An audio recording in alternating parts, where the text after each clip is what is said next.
Oui, chers journalistes, tel que vous le constatez, nous étions en train de représenter l'une des parties civiles dans cette affaire qui opposait les ministères publics et parties civiles contre le prévenu premier sergent Ngoï Inabanza Félicien, militaire de son état, de la garde républicaine, qui avait tiré à bout portant sur les motards lycéens Kalegamire Mihigo et sa cliente le samedi passé au port public de Goma. Alors, le tribunal militaire de garnison de Goma a estimé que pour des raisons pédagogiques, il fallait que l'audience se fasse sur le lieu du crime, donc au port public de Goma.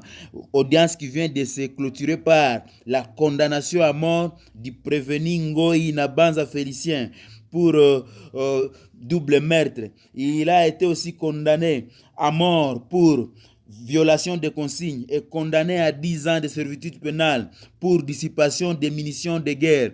Et le tribunal a estimé se référer à l'article 7 du Code pénal militaire congolais qui donne au juge le droit de choisir la peine la plus lourde et l'infliger au prévenu. Et donc, le prévenu venait d'être condamné à mort qui n'ont plus de parents. Mais aussi la dame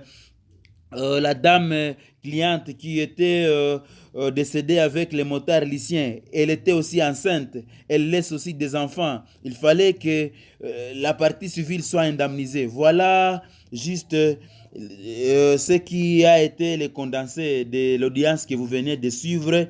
Mais toutefois, nous lançons un appel à tous les militaires congolais et à toutes les personnes que la vie humaine est sacrée. On ne tire pas pêle-mêle. On ne tire pas sur les paisibles populations. Si vous continuez à tirer sur les paisibles populations, il y a la loi qui est là et la force reste à la loi. Voilà ce que j'avais à dire. C'est un sentiment de satisfaction, messieurs les journalistes, pour cette journée, parce que une fois que ces crimes devraient rester impunis, ça devrait encourager d'autres personnes à commettre de tels genres une fois que ces crimes devraient rester impunis, voilà, messieurs les journalistes, notre sentiment de satisfaction ce jour, de voir comment est-ce que ce délinquant venait d'être condamné à la peine la plus lourde,